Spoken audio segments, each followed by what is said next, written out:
আবু জাহেল ঘোষণা দিল, খবরদার, হজের মৌসুম, হাজী সাহেবরা গোটা বিশ্ব থেকে আসবে, আমার দলের কর্মীরা, তোরা যেটা করবি সেটা হচ্ছে হাজীদের কাছে যে বলবি মক্কায় নতুন এক পাগল আসছে, নতুন এক জাদুকর আসছে, নাম মুহাম্মদ। নাউজুবিল্লাহ পড়বেন না? খবরদার হাজী সাহেবেরা, এই পাগলের কাছে যেও না। সব হাজিরা গোটা বিশ্ব থেকে এসে মক্কার মিনা প্রান্তরে তাঁবুর ভিতরে ঢুকেছে। আর আবু জাহেলের টিম মেম্বাররা সব তাঁবুর ভিতরে উকি মাইরা কয়, খবরদার, নতুন পাগল আইছে। সবাই কয়, নাম কি? কয়, মুহাম্মদ। নতুন পাগল এসেছে, নাম মুহাম্মদ। নতুন জাদুকর এসেছে, তার নাম মুহাম্মদ। খবরদার, তার কাছে যেও না, তার কথা শোনো না, শুনলে তোমরাও পাগল হয়ে যাবে, তোমরাও পাগল হয়ে যাবে। সে এত বড় জাদুকর, মুহাম্মদ সাল্লাল্লাহু আলাইহি ওয়াসাল্লাম এত বড় জাদুকর, তার জাদু দেখলে, তার কথা শুনলে হাজবেন্ড ওয়াইফের মধ্যে সম্পর্ক বিচ্ছিন্ন হয়ে যায়। সে এত বড় জাদুকর, তার কথা শুনলে বাবা আর ছেলের সম্পর্ক ছিন্ন হয়ে যায়। সে এত বড় জাদুকর, তার কথা শুনলে বন্ধু বন্ধু আলাদা হয়ে যায়। খবরদার হাজী সাহেবরা, তোমরা হজ করতে এসেছো, করো, জমজমের পানি খাও আর খেজুর নিয়ে যাবা বাড়িতে, কিন্তু মুহাম্মদ সাল্লাল্লাহু আলাইহি ওয়াসাল্লামের কাছে যাওয়া যাবে না। আচ্ছা, আপনারা বুঝে শুনে উত্তর দেন। এই যে লক্ষ লক্ষ হাজী মিনার তাঁবুতে বসা, আর আবু জাহেলের লোকরা যে বললো নতুন জাদুকরের নাম মুহাম্মদ, তার কাছে যেও না, এই লক্ষ লক্ষ হাজীরা এর আগে জীবনেও মুহাম্মদ সাল্লাল্লাহু আলাইহি ওয়াসাল্লামের নাম শুনছে? তার মানে মুহাম্মদ সাল্লাল্লাহু আলাইহি ওয়াসাল্লামের নাম তাদের কানে পৌঁছে দেওয়ার দায়িত্ব আবু জাহেল নিজেই নিয়ে নিয়েছে। চিল্লায় এখন ঠিক কি না? অপপ্রচার প্রচার হয়ে গিয়েছে। আর সবাই মনে মনে ভাবে, কই কি এত বড় জাদুকর, হজ করি আর না করি, এর না দেখে যাওয়া যাবে, হজ তাড়াতাড়ি কোন রকম সাইরা এই জাদুকরের কাছে আগে যাবো, দেখি কেমন জাদু দেখায়, দেখি কত বড় ম্যাজিশিয়ান, দেখি তো কত বড় পাগলের। কারণ আল ইনসানু হারিসুন আলা মা মুনিআ, মানুষকে যেটা নিষেধ করা হয় বেশি, মানুষ এটা করতে চায়। যদি বলি ওদিকে যাবি না, ওর বাপের কিরা ওদিকে যাবে, ঠিক কি না? এটা আমাদের স্বভাব, আমাদের খাসলা, আমাদের বৈশিষ্ট্য, যেটা আমাদেরকে নিষেধ করা হয় বেশি, ওটা করতে মন চায়। সব হাজিরা মনে মনে ভাবলো, আমরা যাব যাব, তোরা যতই বলিস না কেন, যাব যাব, হজের পরে অবশ্যই যাব। দেখা গেল হজের পরে বিশ্বনবী মুহাম্মদুর রাসূলুল্লাহ সাল্লাল্লাহু আলাইহি ওয়াসাল্লামের বাড়ির সামনে বিশাল বড় গ্যাদারিং শুরু হয়েছে। সবাই লাইন ধরে দেখা করতে গেছে। দেখা করতে যে বিশ্বনবীর চেহারা দেখে প্রথম নজরই সব পাগল। চাঁদের চেয়ে সুন্দর তুমি নবী আমার কামলিওয়ালা, চাঁদের চেয়ে সুন্দর তুমি নবী আমার কামলিওয়ালা, দুজা তুমি প্যারা নবী সাল্লে আলা, দুজাহানের বাদশাহ তুমি প্যারা নবী সাল্লে আলা, চাঁদের চেয়ে সুন্দর তুমি নবী আমার কামলিওয়ালা। সুবহানাল্লাহ পড়েন। গোটা বিশ্বের খ্রিস্টানরা বিশ্বনবীকে নিয়ে এখন মাতোয়ারা। মাইকেল এইচ হার্ট, খ্রিস্টান, একটা বই লিখে গোটা বিশ্ব কাঁপিয়েছেন, the 100 ranking of the most influential people and person in the world. পৃথিবী কাঁপানো 100 জন মনীষীর জীবনী নিয়ে একটা বই তিনি করেছেন।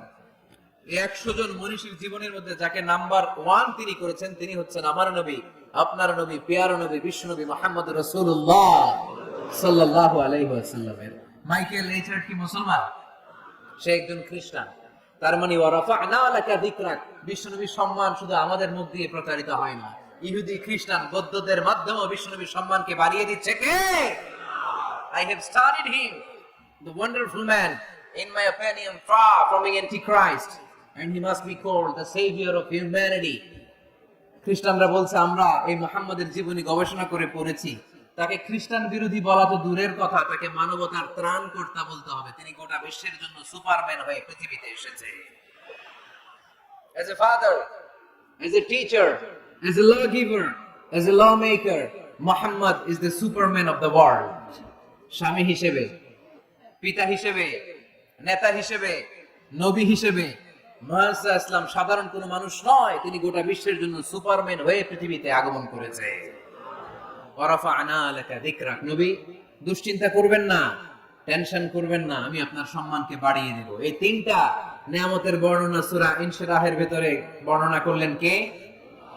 এরপরে রব্বুল আলামিন বিশ্বনবীকে নেয়ামতের বর্ণনার ঘটনা শুনিয়ে বিশ্বনবীকে সান্ত্বনা বাণী শোনাচ্ছেন আর পড়ছেন ফা ইন্না মাআল উসরি ইউসরান ইন্না মাআল উসরি ইউসরা। নবী গো, নিশ্চয়ই কষ্টের পরে আছে আনন্দ, দুঃখের পরেই আছে সুখ। সুবহানাল্লাহ। কষ্টের পরে আনন্দ, দুঃখের পরে the struggle is impermanent in our life. দুঃখ কষ্ট এটা আমাদের জীবনে পার্মানেন্ট না, এটা সাময়িক। আচ্ছা, আওয়াজ করে উত্তর দেন তো, এক বছরে কয়দিন আপনাদের ফরিদপুরে? কয়দিন? 365 দিন।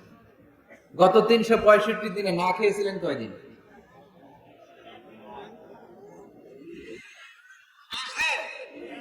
30 দিন। তার মানে অল্প কিছুদিন না খেয়েছিলাম, সারা বছরই খেয়েছিলাম, ঠিক কিনা?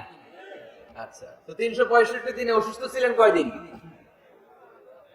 4-5 দিন, কিংবা 20 দিন, কিংবা 1 মাস, কিংবা 56 দিন, কিংবা 65 দিন। তার মানে বাকি 300 দিন আরামে ছিলাম কি ছিলাম না? তার মানে আমাদের জীবনে দুঃখ বেশি না আনন্দ বেশি? সুখ বেশি না কষ্ট বেশি? এজন্য আল্লাহ বললেন, খবরদার, মুমিন কখনো হেরে যায় না। মুমিনের হারাবার কিছু নাই। মুমিনের জীবনে যদি আনন্দ আসে, মুমিন শুকরিয়া করে, শুকরিয়া করলে সওয়াব আছে না নাই? আর মুমিনের জীবনে যদি দুঃখ আসে, মুমিন সবর করে, ধৈর্য ধরে, ধৈর্যেও সওয়াব আছে না নাই? তাহলে আমাদের সব দিক দিয়েই চলা। আনন্দের দিনগুলোতে শুকরিয়া করব, আর দুঃখের দিনগুলোতে ধৈর্য ধরব, দুইটার মধ্যে সওয়াব আছে না নাই? এজন্য বিশ্বনবী বললেন, আজাবান লি আমরিল মুমিন, মুমিনের বিষয়টা খুবই আশ্চর্যের। ফাইন আসাবাতহু সাররাউন শাকারা, মুমিন যদি আনন্দে থাকে সে শুকরিয়া করে, শুকরিয়া করলে লাভ আছে না নাই? ওয়াইন আসাবাতহু দাররাউন সাবারা, আর দুঃখে পড়লে সে সবর করে, ধৈর্য ধরে, ধৈর্য ধরলে সওয়াব আছে না নাই? তার মানে আমাদের হারাবার কিছু আছে। মাঝে মাঝে আল্লাহ আমাদেরকে দুঃখ কষ্ট দিয়ে পরীক্ষা করতে চান, এগুলো আমাদের জন্য খারাপ নয়।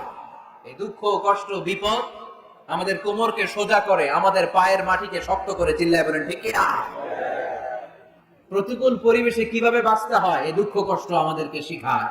এজন্য মুমিন বান্দার বৈশিষ্ট্য হচ্ছে দুঃখ কষ্ট বেদনা জ্বালা এগুলোতে সে আপসেট হয় না, সে হাল ছেড়ে দেয় না, সে ভরসা রাখে একজনের উপর। চিল্লায় বলতে হবে তিনি কে? কারণ মুমিন জানে রাত্রি যত গভীর হয়, অন্ধকার তমানিসা ভেদ করে সুবহে সাদিক হয়। মুমিন জানে গর্ভবতী নারীর পেটের ব্যথা যেই দিন বাড়তে থাকে, ওই দিনই নতুন মেহমান আগমনের সময় ঘনাতে থাকে। মুমিন জানে তার জীবনে দুঃখ কষ্ট বিপদ যত বাড়তে থাকে, সুখের দিন কাছে আসতে থাকে। এজন্য মুমিনের হারাবার কিছু নেই। ফা ইন্না মাআল উসরি ইউসরা, ইন্না মাআল উসরি ইউসরা। নবী হে, কষ্টের পরেই আছে আনন্দ, দুঃখের পরেই আছে সুখ। আপনি সমস্যায় পড়েছেন, ওই সমস্যার সমাধান আছে না নাই? এই পৃথিবীতে এমন কোন সমস্যা আছে যেটা সমাধান নাই? কথা বলেন।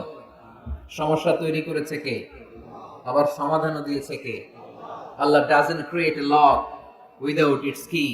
আল্লাহ কখনো চাবি না বানাইয়া ওইটার তালা বানায় নাই। কথা কর। তালাও যেহেতু আছে, ওই তালার চাবিও বানিয়েছে কে? মা আনজালাল্লাহু দাআন ইল্লা আনজালাল্লাহু লাহু শিফা। আল্লাহ দুনিয়ায় এমন কোন রোগ পাঠায় নাই যে রোগের ঔষধ বানায় নাই, এমন কোন রোগ নাজিল করে নাই যে রোগের কোন চিকিৎসা বানায় নাই, হয়তো সেটা আবিষ্কার হয় নাই। অনেকে ক্যান্সারের কথা বলতে পারেন যে হুজুর ক্যান্সার এমন রোগ, এই ক্যান্সার তার নাই কোনো অ্যানসার, কিন্তু বিজ্ঞানীরা বলতেছে এটারও অ্যানসার আবিষ্কৃত হচ্ছে। সুবহানাল্লাহ কইবেন না? কিছু কিছু ক্ষেত্রে হয়েও গিয়েছে। এজন্য দুঃখের পরেই আছে সুখ, কষ্টের পরেই আছে আনন্দ। এই দুনিয়াটাই এরকম, কষ্টের পরই আনন্দ। দেখবেন তারাবির নামাজ 20 রাকাত পড়তে কষ্ট লাগে না? কোমরে ব্যথা, হাঁটুতে ব্যথা, কিন্তু 20টা রাকাত যখন শেষ করে মসজিদ থেকে বের হই, একটা আনন্দ আছে না নাই? কষ্ট করে পরীক্ষার জন্য প্রিপারেশন নিলেন আপনি কয়েক মাস, কিন্তু ফলাফল যখন ভালো হয় তখন একটা আনন্দ আছে না নাই? সারাদিন রোজা রাখলেন রমজানে, কি কষ্ট, তৃষ্ণায় গলা ফেটে যায়, কিন্তু ইফতারির সময় যখন রুহাবজা শরবতটা খাই, কেমন লাগে? একটা আনন্দ আছে না নেই? এজন্য আল্লাহ বললেন, فإن مع العسر يسرا إن مع العسر يسرا। ও নবী, কষ্টের দিন মক্কায় অল্প কিছুদিন, মদিনাতে আনন্দের দিন অপেক্ষা করছে। আমাদের জীবনে যদি দুঃখ কষ্ট আসে আমরা ধৈর্য ধরবো, তাওয়াক্কুল করবো একজনের উপর, তিনি কে? কারণ আমরা বিশ্বাস করি কষ্টের দিন এটা চিরকালের জন্য নয়, সামনে আনন্দের দিন আমাদের জন্য সেট করে রেখেছে কে? তাহলে আমরা সূরাতুল ইনশিরাহ থেকে 3টা নিয়ামতের বর্ণনা শুনলাম, বিশ্বনবীকে কি সান্ত্বনা দেয়া হলো সেটা শুনলাম। এবার 2টা গাইডলাইন শুনে তাফসীর আমরা শেষ করব। শুনতেছেন? কষ্ট হচ্ছে? উঠা বসা করতেছেন কেন? উঠলেন কারা কারা? শেষ করে দিব? দোয়া করে দেই। কি গাইডলাইন দিলেন শুনবেন? কে কে শুনবেন না হাত তোলেন।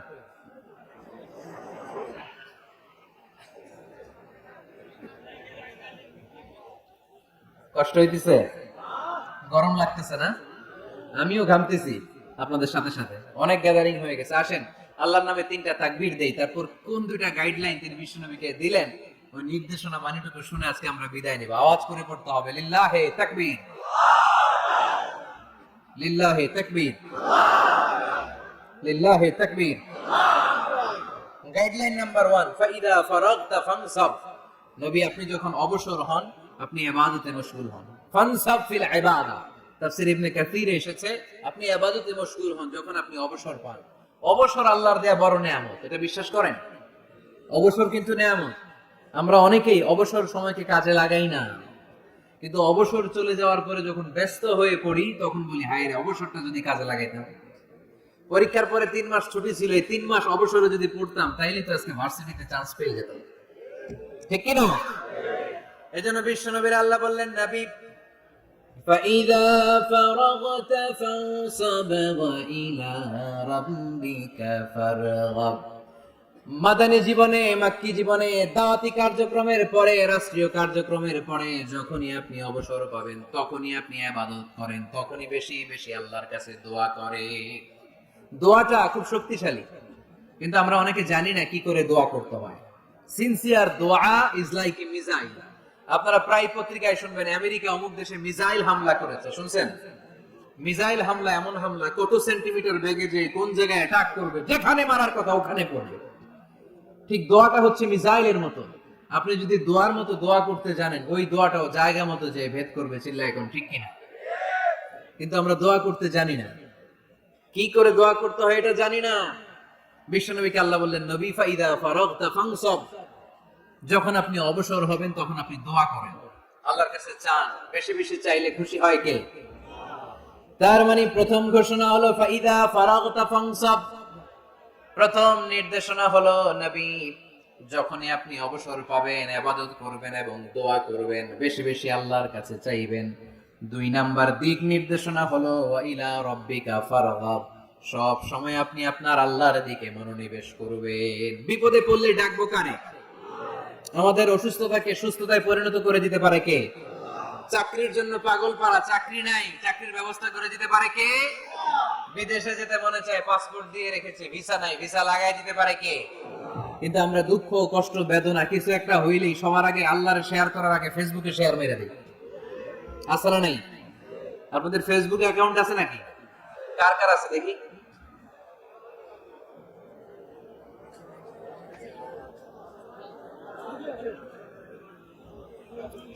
আছে আছে। এটার জন্য আমরা ভালো কাজে লাগাই, ঠিক কিনা? আপনি চাইলেই এমন ভাবে ফেসবুক ফ্রেন্ড লিস্ট করতে পারেন যারা ভালো ভালো জিনিস শেয়ার করে, যারা মোটিভেশনাল জিনিস শেয়ার করে, ইসলামের পক্ষে কথা বলে। আপনার এক একটা শেয়ারে অনেকের জীবন বেঁচে যেতে পারে, ঠিক কিনা? একজন মুমূর্ষু রোগীকে বাঁচাতে রক্তের প্রয়োজন, রক্তের গ্রুপ এ পজিটিভ, যারা রক্ত দান করতে আগ্রহী তারা এই নম্বরে যোগাযোগ করুন। ফেসবুকে মাঝে মাঝে এরকম নিউজ আসে না নেই? আপনি just you put down in share, শেয়ারের মধ্যে একটা পুট করে দিলেন, একটু শেয়ার মেরে দিলেন, ছড়িয়ে পড়লো হাজার হাজার ফেসবুক ফ্রেন্ডদের কাছে। তাদের অনেকে ব্লাড দিতে আগ্রহী, সে তাড়াতাড়ি যে সেখানে ব্লাড ডোনেট করে আসলো।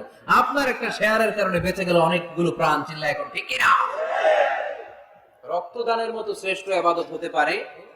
আমরা মনে করি শুধু জিকিরি ইবাদত, আমরা মনে করি শুধু নামাজি ইবাদত। রক্তদান, এক ব্যাগ রক্ত থেকে অনেক মানুষকে বাঁচানো যায়। এর মধ্যে আছে হিমোগ্লোবিন, এর মধ্যে আছে প্লাটিলেট।